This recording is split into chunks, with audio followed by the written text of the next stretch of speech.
In the shadowed vaults of eternity, where prophecies whisper like venom through the veins, a king's crown gleams brightest when forged in forbidden blood. The wind howled through the crumbling battlements of Eldridge Castle, carrying the scent of salt and decay from the restless sea below. Rain lashed the ancient stones, turning the world into a blurred tapestry of gray and black, as if the heavens themselves wept for secrets long buried. Inside the great hall, flickering candlelight danced across tapestries frayed by centuries, their threads depicting battles won and lost in the endless war between light and shadow. It was here, amid the velvet drapes stained with the patina of time, that King Alaric sat upon his throne, a monolithic seat carved from obsidian, its edges sharp as the regrets that haunted him. Alaric was no mere monarch of men. He was the eternal sovereign of the Veiled Realm, a vampire whose immortality had been a choice made in the blood-soaked fields of a forgotten crusade 500 years past. Born Elias Thorne in the mud-choked villages of medieval England, he had been a knight-errant, sworn to protect the innocent until a plague claimed his family and left him broken, fevered, and alone. In the throes of death, he had chosen not to yield, accepting the dark gift from a wandering elder who saw in his unyielding spirit a potential ally against the encroaching human empires. Now, at what mortals would call eternal youth, appearing as a man in his prime, with raven hair streaked silver at the temples and eyes like polished hematite, he ruled a fractured kingdom of immortals. His ethics were his armor. He forbade the wanton slaughter of his kind, seeking alliances with wary human lords to stave off the wars that threatened to unravel the night. Yet guilt gnawed at him, a constant companion, for every life he had taken in the name of survival, every soul he had turned or condemned. Solitude was his throne's cruelest tax. Love, he had long convinced himself, was a mortal folly he could no longer afford. The prophecy had come to him in a vision during the blood eclipse, a rare alignment that unveiled truths the stars themselves guarded. Spoken by the oracle of the Veiled, it echoed in his mind like a curse. The king who loves the Dhampir shall see his throne crumble to dust, his realm sundered by the dawn he once defied. Dhampir, half-bloods, born of vampire and human union, shunned by both worlds for their fragile immortality. They walked in twilight, thirsting yet never fully sated, their hearts beating a defiant rhythm against the eternal silence. Alaric had dismissed it as superstition, a relic of the old wars, until the whispers reached his court. A Dhampir had been sighted in the borderlands, fleeing the purges of human inquisitors who branded her kind as abominations. Her name was Alara Voss, and she was a specter of ruin wrapped in porcelain skin. At 28 years, though her Dhampir blood slowed time's cruel hand, making her seem eternally on the cusp of womanhood, she hailed from the fog-shrouded moors of Scotland, where her mother, a turned vampire, had loved a mortal scholar in defiance of ancient laws. That love birthed Alara amid screams and silver blades, her father slain by his own kin, her mother staked at dawn to prevent the mongrel's survival. Raised in hidden enclaves by sympathetic outcasts, Alara had learned to wield her dual nature as both weapon and shield, stronger than humans, yet vulnerable to the sun's kiss, her veins craving blood but recoiling from its excess. Trauma had carved her deep, abandonment by the vampire covens that deemed her impure, illness from a poisoned wound that left her body scarred and her spirit disillusioned. She dreamed of a quiet death, free from the shadows that pursued her, but fate, that merciless puppeteer, had other designs. Desires flickered in her like dying embers, to belong, to love without the curse of eternity tearing it asunder, to choose her end on her terms. It was a stormy eve like this when she breached the castle's wards, collapsing at the threshold of the great hall. Alaric's guards, loyal shades bound to his will, had dragged her before him, her cloak sodden and torn, revealing the pale curve of her shoulder marked by a fresh bite from some feral pursuer. She lifted her head, those storm-gray eyes meeting his with a defiance that pierced the veil of his composure. Blood trickled from her lip, not crimson, but a diluted rose, the mark of her hybrid curse. The air thickened with the scent of wet earth and iron-tanged life, her pulse a faint drumbeat echoing in his preternatural senses. Who dares trespass in the sanctum of the eternal? Alaric's voice was a low rumble, resonant as thunder rolling over the sea, yet laced with the weariness of centuries. Alara's breath came ragged, her chest heaving beneath a bodice embroidered with faded thistles, symbols of her lost homeland. Sanctum? This is a tomb for the living, she rasped, her Scottish lilt cutting through the gloom like a Highland dirk. Pain etched her features, not just from the wound, but from the deeper ache of isolation, the disillusionment that had driven her from village to village, always one step ahead of the hunters.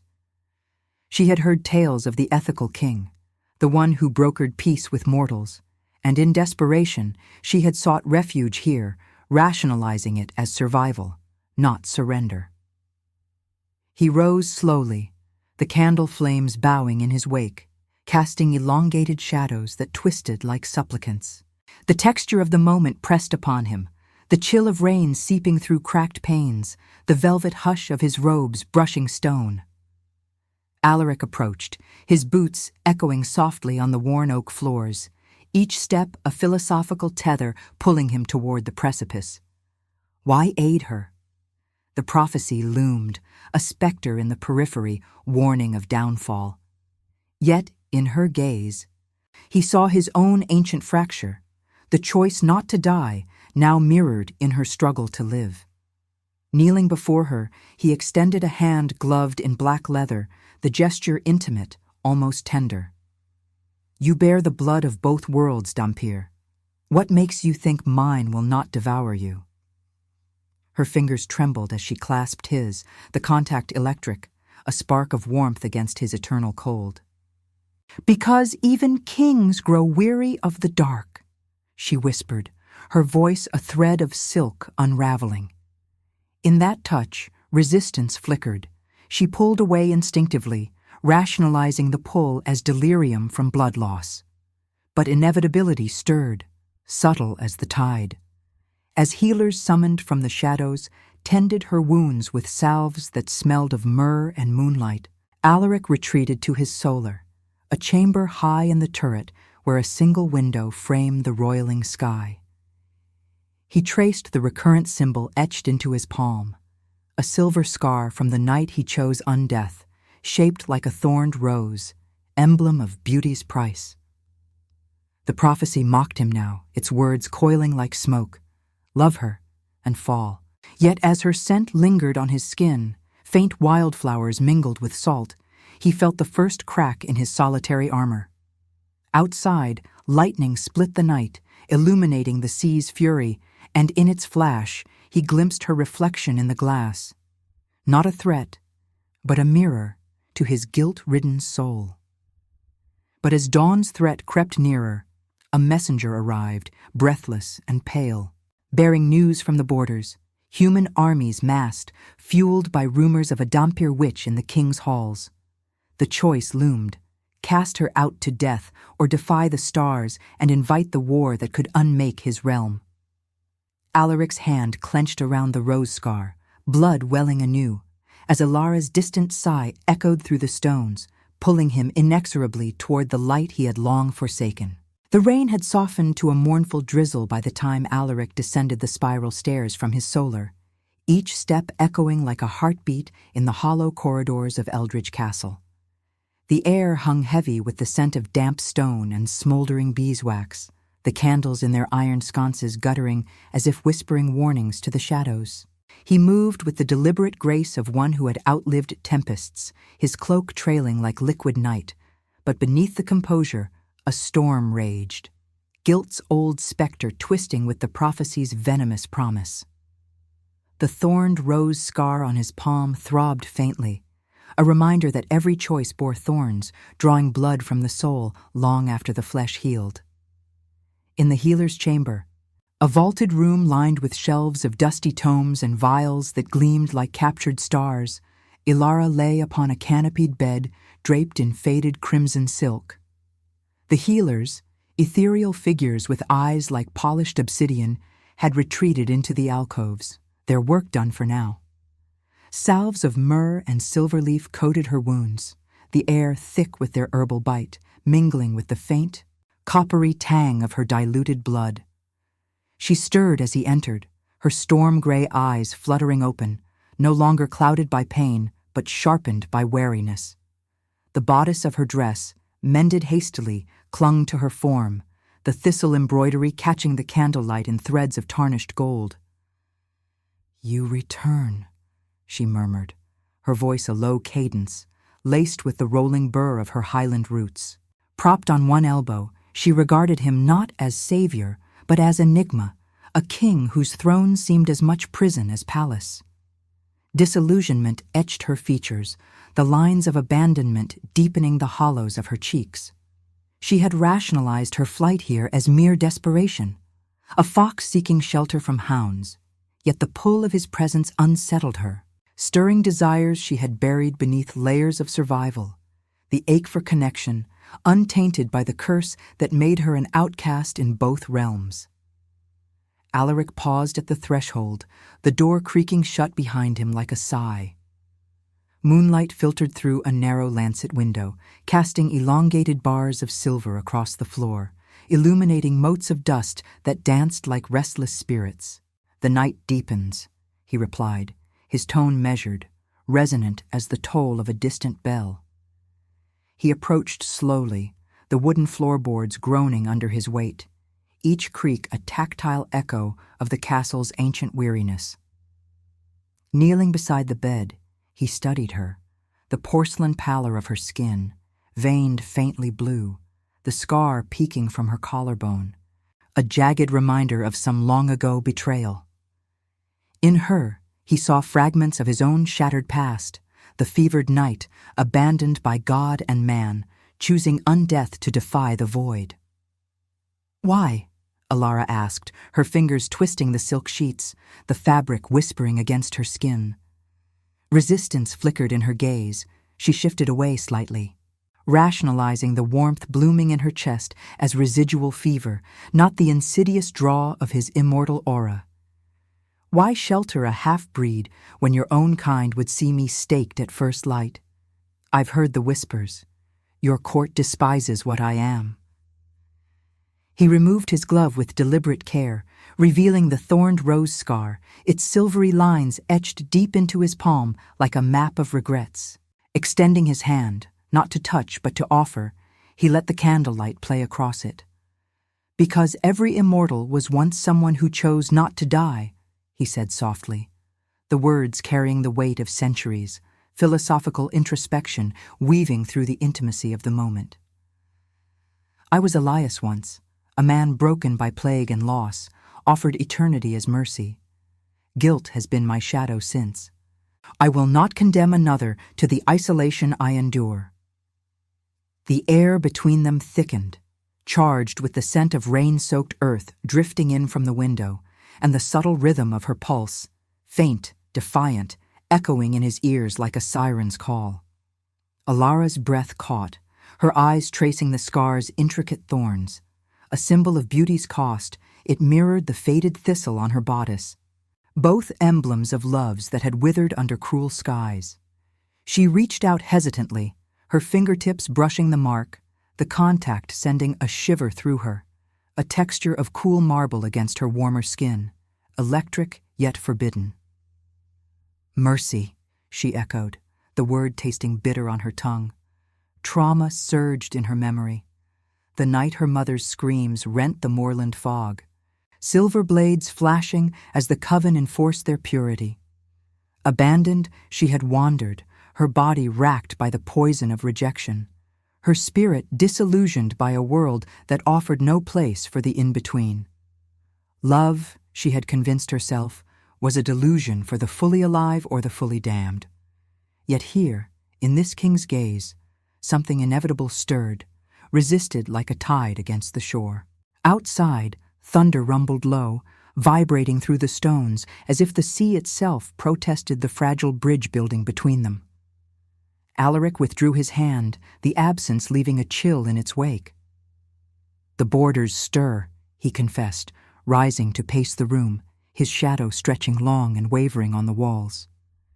"Human lords rally, inflamed by tales of a Dhampir witch in my halls. War brews, political machinations, from envious covens whispering poison into mortal ears. The prophecy." He trailed off, the word hanging like smoke, but he did not speak it fully, lest naming it summon its fulfillment. Ilara sat up fully now, wincing at the pull of her wounds, the silk sliding like a lover's caress. "Prophecy? You've glimpsed it then, the threads that bind us." Her voice held a quiet strength, born of survival's forge. She had evaded inquisitors across mist-veiled glens, her Dhampir senses alerting her to silver and stake, but this felt deeper, a ritual of revelation where choice loomed not as escape, but entanglement. "Cast me out, king. Let me face the dawn on my terms. Better a quick end than dragging your throne into the abyss." He turned, his hematite eyes locking onto hers, the candle flames reflecting twin infernos within. The moment stretched, introspective and heavy, the room's textures pressing in, the velvet hush of drapes, the distant patter of rain on leaded glass, the faint metallic scent of her healing blood. Alaric felt the prophecy coil tighter, a moral dilemma etching deeper.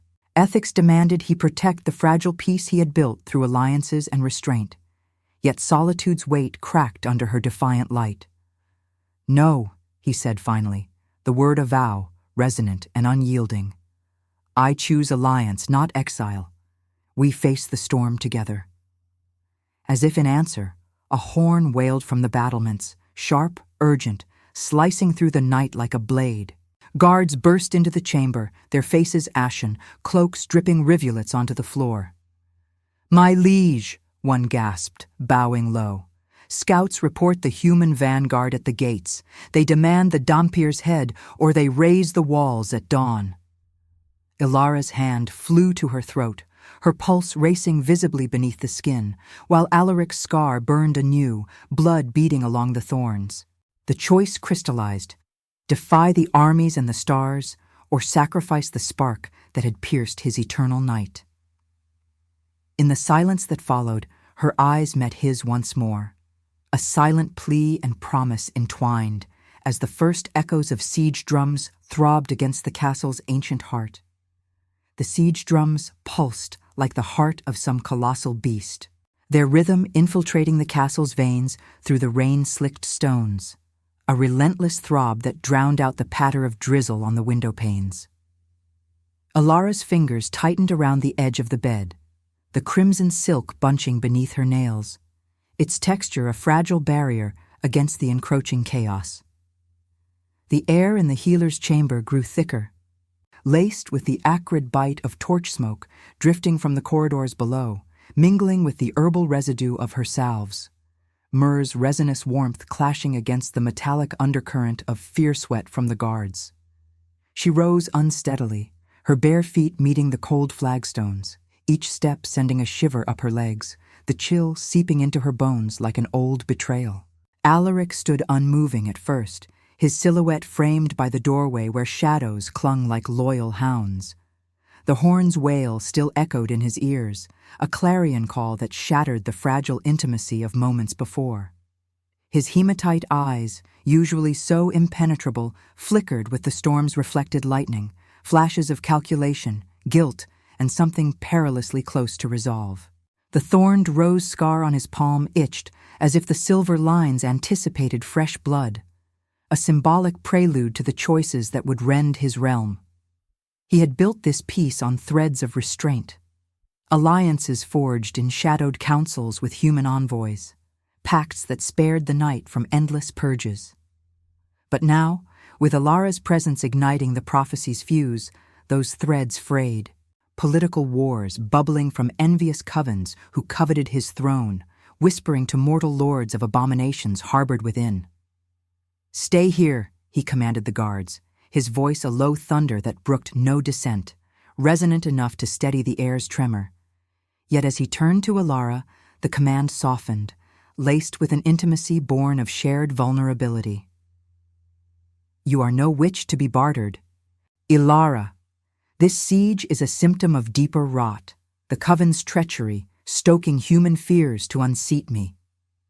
He extended his scarred hand again, not in offer, but in anchor, the leather of his remaining glove creaking softly. She hesitated, her storm-gray eyes searching his face, rationalizing the pull as survival's illusion, not the dawning inevitability of connection. Trauma whispered doubts. Her mother's love had invited the stake, her father's kin the blade. Why trust this king whose eternity seemed as cursed as her half-life? Yet disillusionment cracked under his gaze, revealing the desire for alliance, for a choice that transcended abandonment. She clasped his hand, the contact a jolt, his cool eternity against her tepid pulse, textures intertwining like vines on crumbling ruins. Together they moved into the corridor, the guards flanking them like wraiths, their boots scraping against the worn oak that groaned underfoot. Candlelight from wall sconces painted their path in wavering gold, illuminating faded murals of ancient battles, vampires clashing with inquisitors under blood-red moons, symbols of the wars Alaric had sworn to end. The castle breathed around them, alive with urgency. Distant shouts echoing through vaulted halls, the clank of armor as sentinels took positions, the faint, wet slap of rain against arrow-slit windows. Ilara's wounds tugged with each step, a dull ache blooming beneath the bandages, but she pressed on, her Dhampir strength a flickering ember against the night's maw. They ascended to the battlements via a narrow stairwell, the air growing sharper, laced with brine from the sea crashing against the cliffs below. Wind whipped through the open arches, carrying the siege drum's cadence closer, a martial heartbeat that vibrated in their chests. At the parapet, Alaric gripped the Merlin's edge, its lichen-crusted stone rough under his fingers, overlooking the torchlit vanguard amassed in the valley. Human banners fluttered like ragged wounds in the gale, crimson fields emblazoned with silver crosses, inquisitors' sigils gleaming with fanatic zeal. Archers knocked arrows tipped with blessed steel, their murmurs rising like a prayer turned curse, demanding the Dhampir's head on a pike. Alara leaned against the battlement, the wind tearing at her mended bodice, thistles whispering against the stone. Her breath came in shallow bursts, the diluted rose of her blood scenting the air faintly, a vulnerability that made her stomach twist. "They come for me," she said, voice nearly lost to the gale, philosophical introspection threading her words. "But you, your throne teeters on this edge. The prophecy you half spoke, it damns you for harboring what I am. Cast me to them. Let your ethics save your people." Resistance surged in her, a rationalization born of self-preservation. Love, if that's what this stirring was, could only curse them both, transforming solace into suffering. Alaric's profile was etched in moonlight, silver-streaked hair lashing like dark banners. Guilt's weight pressed on him, centuries of solitary rule flashing in his mind. The knight who chose undeath to protect, now endangering all for a half-blood's light. "Ethics without mercy is tyranny," he replied, turning to her, his eyes locking with a depth that pierced the wind's howl. The scar on his palm warmed against the cold, as if the thorned rose bloomed in sympathy. "I have forgotten too much, memories of warmth, of choices that affirm life over mere survival. You remind me, Alara, that eternity without redemption is a slower death." The words hung between them, intimate and revelatory, the ritual of confession unfolding amid the siege's prelude. He traced the scar lightly with his thumb, offering it as talisman, and she mirrored the gesture on her own faded thistle mark. The touch a bridge over the abyss. Below, a herald's voice boomed, amplified by a silver horn. King of shadows, yield the abomination, or face the dawn's judgment. Arrows whistled experimentally, embedding in the outer walls with dull thuds, the sound like bones cracking. Alaric raised a hand, signaling his archers, immortal shades with bows of yew and sinew, to hold fire. Political calculus raced through him, the coven's betrayal evident in the human's unnatural fervor. Spies surely sown among the ranks. War loomed not just as blades, but as the unraveling of his fragile peace, prophecies and treacheries entwined. Ilara's hand slipped into his fully now, inevitable despite the resistance, her pulse a defiant rhythm against his stillness. "Then, we choose together," she whispered, the words a vow amid the storm, transformation stirring in the shared silence, redemption's fragile spark against despair's shadow. But as the first volley loosed, flames arcing like fallen stars toward the gates, a deeper betrayal revealed itself. From the castle's inner courtyard, a cloaked figure emerged, coven insignia glinting, dagger raised toward Alaric's back. The choice fractured, defend the realm, or the heart that threatened to fell it. In the instant before the blade descended, Ilara's cry shattering the night as blood, eternal and true, sprayed across the stones. And now, I invite you to leave a trace of your presence in the comments. Tell us where in the world you're watching from, and the exact hour you hear this story. We wish to know how far these immortal confessions travel, and at what moments of the night they find you.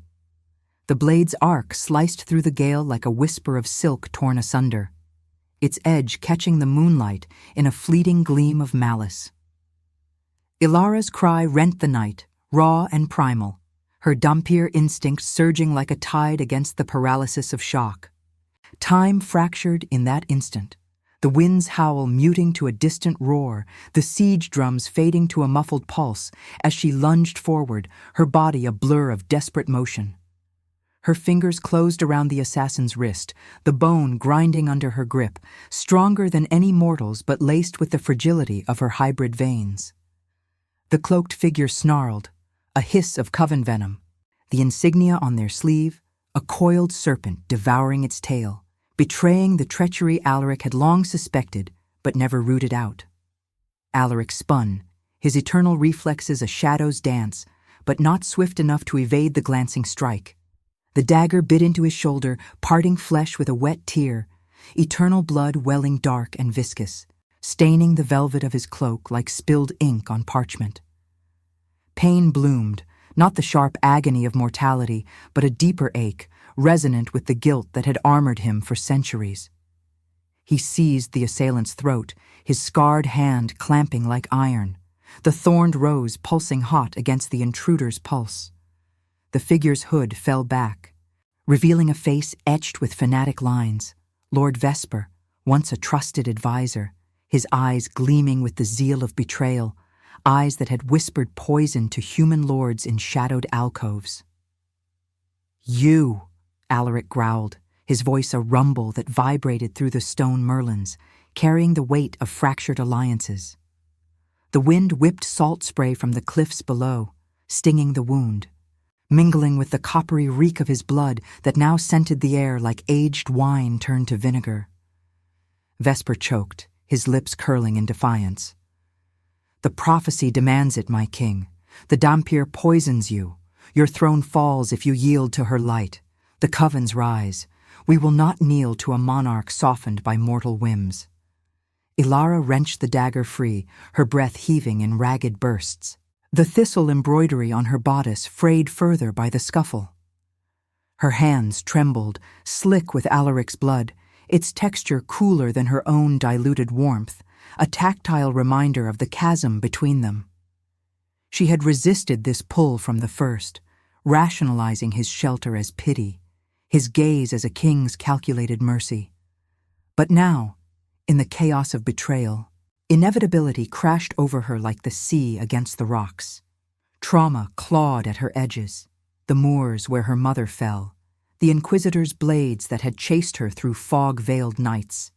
Disillusioned by a life of half-shadows, she had sought only survival, yet here she stood, defending the immortal whose ethics mirrored her own buried desires, for redemption, for a choice that affirmed rather than erased. With a surge of Dhampir fury, she drove her elbow into Vesper's ribs, the crack echoing like thunder's afterclap. The advisor crumpled, gasping, as guards swarmed from the stairwell, their shadows elongating in the torchlight like accusatory fingers. Alaric released him, stepping back, his hematite eyes locking onto Alara's with a depth that pierced the storm's fury.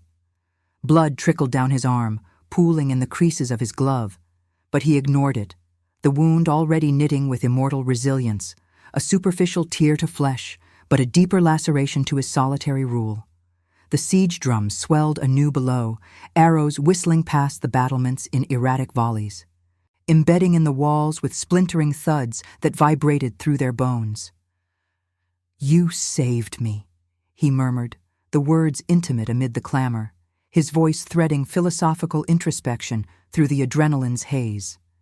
He reached for her, his scarred palm cupping her cheek, the thorns' faint ridges grazing her skin like a lover's hesitant promise. The contact ignited something profound, a ritual of revelation unfolding on the precipice, where choice loomed not as exile or sacrifice, but as entanglement. In that moment, you chose eternity's shadow over your own flight. Why? Ilara's storm-gray eyes shimmered with unshed tears, the wind tearing at her hair like jealous fingers.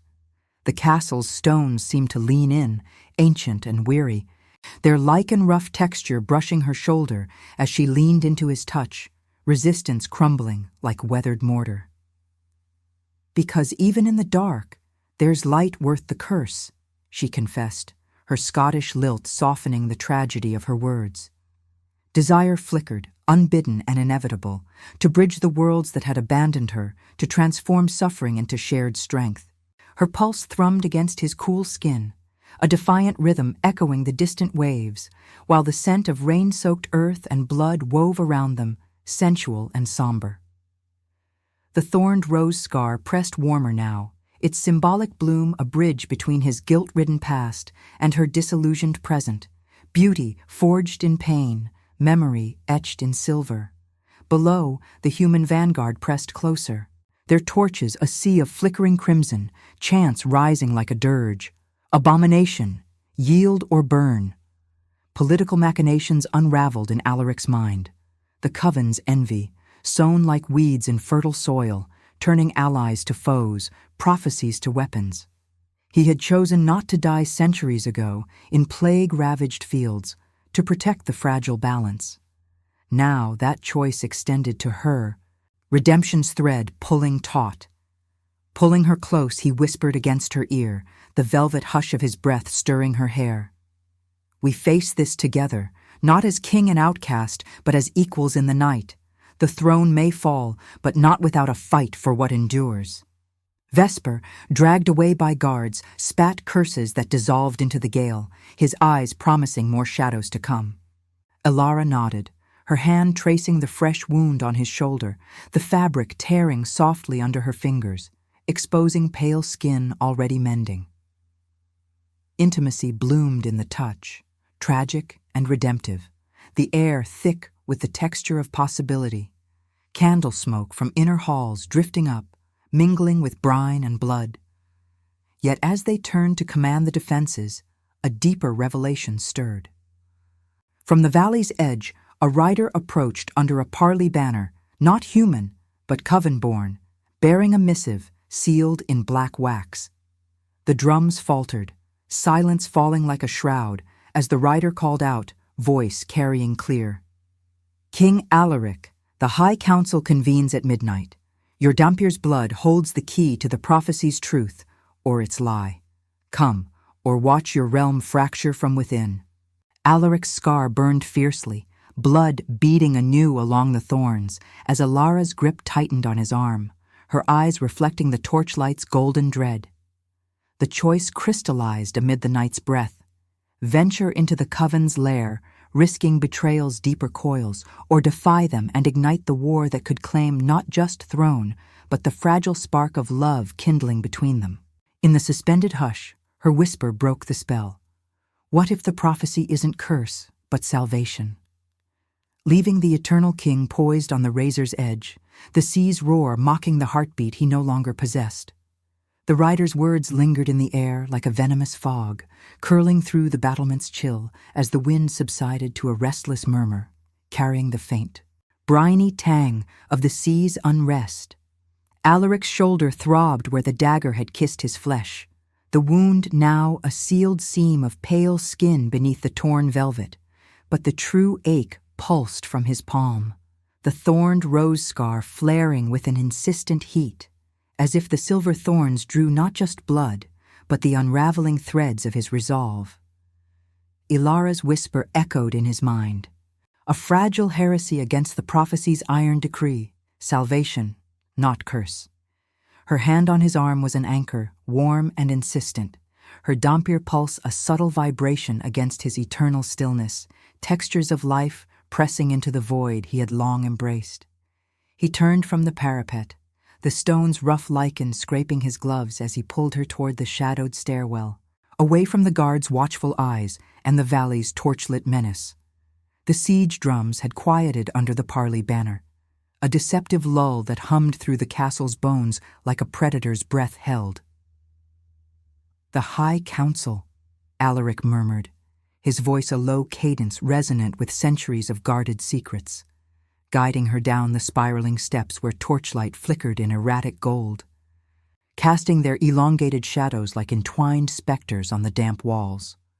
Rain seeped through cracks, dripping in rhythmic plinks that mirrored the distant waves, each drop a tactile reminder of fragility, of thrones built on stone that could crumble under the weight of forbidden light. Ilara followed, her steps light yet burdened, the frayed thistle on her bodice catching on the rough-hewn edges, threads whispering loose like unraveling fates. Disillusionment clawed at her core, the old wounds of abandonment surfacing in the dimness, moors stained with her mother's blood, inquisitors' chants echoing through highland mists. She had rationalized Alaric's protection as a king's strategic mercy, a temporary shield against the hunters, but now the pull deepened, inevitable as the tide, stirring desires she had starved, for redemption in another's gaze, for a love that transcended the half-shadows of her existence. "The council will demand my blood," she said softly, her Scottish lilt threading philosophical doubt through the intimacy of their descent. "Test it against the prophecy, spill it to affirm their purity.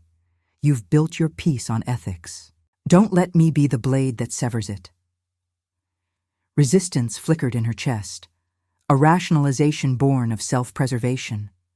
This stirring between them was illusion, a Dhampir's fever dream, not the transformation her soul secretly craved.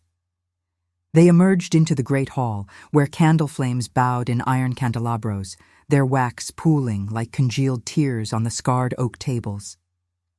The air hung heavy with the scent of smoldering oak from the massive hearth, mingling with the faint herbal residue of Ilara's salves, myrrh's resinous bite clashing against the underlying copper of Alaric's drying blood. Servants moved like ghosts, bolstering defenses with whispers and clinking steel, while the murals on the walls seemed to stir. Painted vampires locked in eternal strife, their eyes following the pair with accusatory gleam. Alaric paused at the throne, its obsidian bulk looming like a silent judge, and drew her into the alcove behind velvet drapes stained with the patina of forgotten revels. The fabric brushed their skin, soft and musty, a veil of intimacy amid the encroaching war. "In the plague fields of my mortality," he confessed, his hematite eyes locking onto hers in the half-light, introspection weaving through the words like smoke from the hearth. "I chose on death not for power, but to defy the void that claimed my kin. Guilt has shadowed every alliance since, every pact with human lords, every restraint on my kind's hunger. The covens see weakness in mercy. Vesper's blade was their first strike in a political war to claim the throne." He lifted his scarred palm, the thorned rose catching the candle's glow, its lines a map of beauty's enduring cost. Ilara traced it with tentative fingers, the contact electric, cool eternity yielding to her tepid warmth, a sensory bridge over the chasm of their worlds. The scar pulsed under her touch, symbolic thorns blooming in shared silence, evoking memories of her own faded marks. The thistle's wilted emblem, a relic of love's betrayal. Her breath hitched, the hall's distant clamor, guards' murmurs, the creak of drawbridges, fading to a hush as desire overrode resistance. "And me?" she whispered, leaning closer, the velvet drapes enclosing them in a cocoon of shadowed gold. "I'm the prophecy's poison, the Dhampir who unravels your ethics. Rationalize it away, Alaric. Send me to the council as offering. Preserve your solitary crown." But her body betrayed the words, drawn inexorably, the air between them thickening with the texture of inevitability, the faint salt of sea spray on his skin, the subtle wildflower scent clinging to her hair, the slow rhythm of her pulse echoing like a forbidden heartbeat in his veins. He cupped her face, thumbs grazing the porcelain curve of her jaw, the gesture tender yet laced with tragic weight. Every immortal was once someone who chose not to die. He echoed his earlier vow, the philosophy intimate now, redemptive in its sorrow. "You are no poison, Ilara, but the light that exposes the shadows I've ignored. The prophecy warns of downfall, but what if your whisper holds truth, salvation in the fall?" Their lips met then, hesitant at first, a brush of cool against warmth, sensual without vulgarity, the kiss unfolding like a ritual of revelation.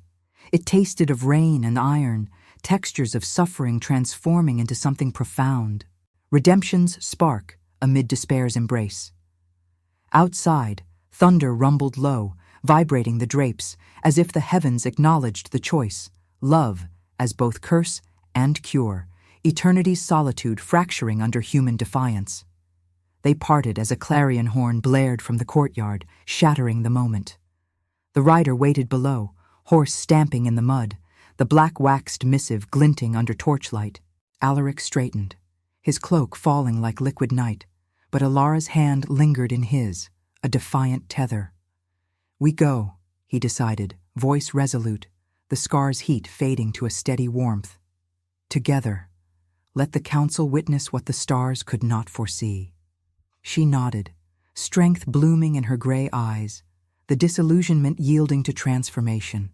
Choice not as death's surrender, but life's bold reclamation. As they descended to the courtyard, the castle's stones seemed to sigh, rain resuming in a soft veil that blurred the world into gray veils. Guards formed ranks, their armor clinking like chains of fate, while the siege lines shifted uneasily below, banners limp in the drizzle. The rider bowed low, eyes averted from Ilara, but malice flickered in their depths, coven treachery coiling deeper, political wars promising blades in the shadows. Mounting steeds shrouded in midnight cloaks, Alaric and Ilara rode out under the Parley banner, the portcullis grinding open with a groan that echoed their inner turmoil. The path wound through mist-shrouded vales toward the coven's ancient lair, a ruined abbey cloaked in ivy and fog, where midnight councils convened amid crumbling altars. Hours blurred in the ride, the moon a sickle slicing the clouds, illuminating thorns on wild roses lining the trail. Echoes of Alaric's scar, beauty's persistent sting.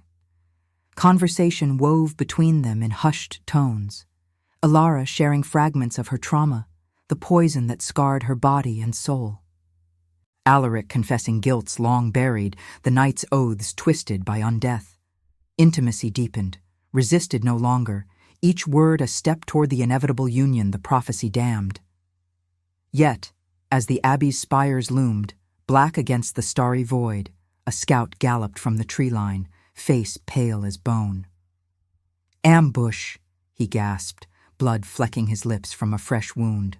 "The coven's vanguard, Vesper's allies, lie in wait within. They mean to end you both before the council speaks." Alaric's scar ignited anew, thorns drawing beads of eternal blood that trickled warm down his wrist as Alara's grip tightened, her eyes wide with the dawning horror of betrayal's full embrace. The choice loomed sharper than any blade. Press on into the trap, confronting the prophecy's heart amid treachery's storm, or turn back to the siege and ignite the war that could consume them both, leaving their fragile redemption teetering on the night's merciless edge. The scout's gasp hung in the mist like a severed thread, his horse foaming at the bit as it skidded to a halt on the rain-slicked path. The veils around them thickened with fog, tendrils curling from the earth like spectral fingers, carrying the damp rot of ivy-cloaked ruins and the faint metallic tang of hidden steel. Alaric reined in his steed, the beast's muscles quivering beneath him, its breath clouding the night in rhythmic bursts that matched the thunderous pulse he no longer felt.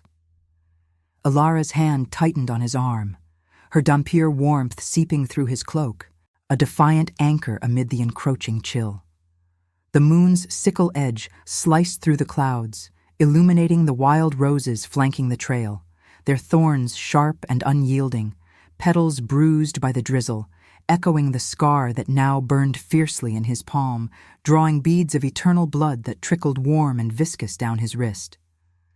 "Ambush," Alaric echoed, his voice a low rumble that cut through the fog's hush, resonant with the philosophical weight of choices cascading like dominoes in the dark. He dismounted fluidly, boots sinking into the mud with a soft suck, the texture yielding and treacherous, mirroring the ground shifting beneath his throne's foundations. Centuries of ethical restraint, pacts sealed in shadowed halls, wars averted by mercy's blade, now unraveled in this coven-born treachery. Vesper's allies, envious shadows coveting his crown, had woven politics into prophecy, turning the Dhampir's light into a weapon against him.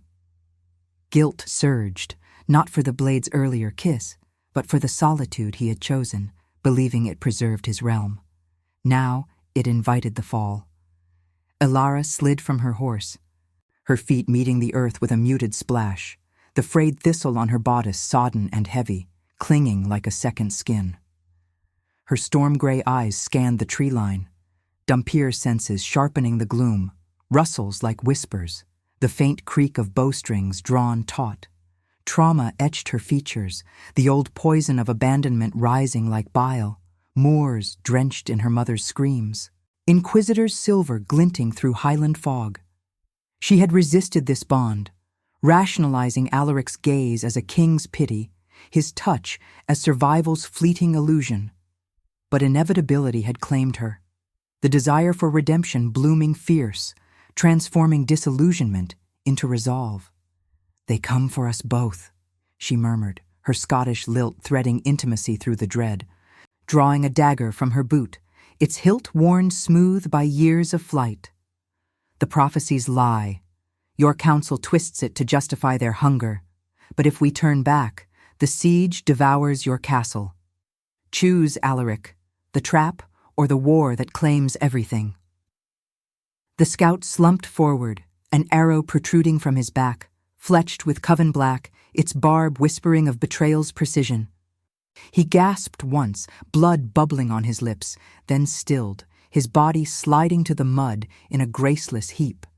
Silence fractured as shadows erupted from the fog, coven warriors cloaked in midnight velvet, their eyes gleaming like polished obsidian under hooded brows. Blades sang free, the sound a chilling harmony with the wind's low moan, and the air thickened with the scent of oiled steel and the subtle rot of undeath's breath. Alaric stepped before Alara, his scarred hand flexing, the thorned rose pulsing as if alive, symbolic thorns ready to draw more than blood. "Every immortal was once someone who chose not to die," he said, not to her, but to the encroaching night, introspection lacing the vow like smoke from a dying fire. "I chose mercy then. I choose it now, not for throne, but for the light that pierces the eternal dark." The first assailant lunged, a blur of fangs and fury, but Alaric met him with preternatural grace, his fist connecting with the jaw in a crack that echoed like splintering bone. Eternal blood sprayed, dark and iridescent, staining the rose's petals in abstract patterns of crimson and shadow. Alara moved at his side, her Dhampir agility a dance of half-life's fury, dodging a sweeping blade, her dagger plunging into an attacker's thigh with a wet tear, the texture of flesh yielding under her grip. Pain flared in her side, an old wound reopening, but she pressed on, breath ragged, the rain mingling with sweat on her skin, sensual in its raw vitality. Resistance had fled. Love's curse intertwined with redemption's promise, each strike a philosophical affirmation, suffering as the forge of transformation, choice as the blade that carved eternity anew. They fought back to back amid the fray, the mud churning to slurry underfoot, roses trampled into bloody pulp, their thorns snagging cloaks like vengeful spirits. Alaric's mind raced through the chaos, guilt for the lives he had spared, now weaponized against him, political wars ignited by his solitary ethics. One warrior broke through, dagger aimed at Alara's throat, but she twisted, her free hand clawing his face, nails raking furrows that wept black ichor. Alaric dispatched him with a snap of neck, the body crumpling like discarded velvet. But not before a blade grazed his ribs, parting cloth and skin in a shallow burn. The pain grounded him, a mortal echo long forgotten, pulling him deeper into the ritual unfolding, revelation in the blood-soaked veil, where prophecy met defiance. As the last coven shade fell, gasping curses into the mud, a figure emerged from the abbey's shadowed archway ahead. High Oracle Thorn, her robes flowing like liquid night, eyes milky with visions. The council waited within, altars aglow with candlelight that flickered through cracked stained glass, casting fractured rainbows on the ivy-draped stones. "The stars lied," she intoned, voice a silken dirge carrying over the wind. Or perhaps they spoke in riddles. "Your love for the Dhampir does not fell the throne. It shatters the old chains. The covens fracture, Vesper's treachery exposed, human alliances waver without their poison. Choose, claim the prophecy as salvation, bind your realms in blood and light, or let war consume the night." Alaric turned to Alara, the rain veiling her face in silver, her chest heaving, dagger dripping in the moonlight. The scar on his palm met hers, thorns to thistle, blood mingling in a warm rivulet that traced their joined skin, a texture of union, intimate and profound. Guilt eased, solitude's weight lifting like fog at dawn. In her eyes, he saw his own choice mirrored, the night's oath renewed not in isolation, but shared. "We choose the light," he whispered, the words a vow resonant with tragic redemption. "Love as both maldición and mercy." Alara nodded, desire and resolve entwining, her disillusioned heart transforming in the moment's hush, eternity not as curse, but chosen bridge. They entered the abbey arm in arm, the council's murmurs rising like a tide, candles' flames bowing in welcome. Outside, the siege horns faltered in the distance, banners lowering as whispers of the prophecy's twist spread. The throne had not fallen that night. It had evolved, forged in forbidden blood, leaving the eternal king and his Dhampir poised on the threshold of a new dawn, fragile, redemptive, inevitable. If this story has already captured you, leave a like. It helps the voices of those who chose eternity reach more hearts.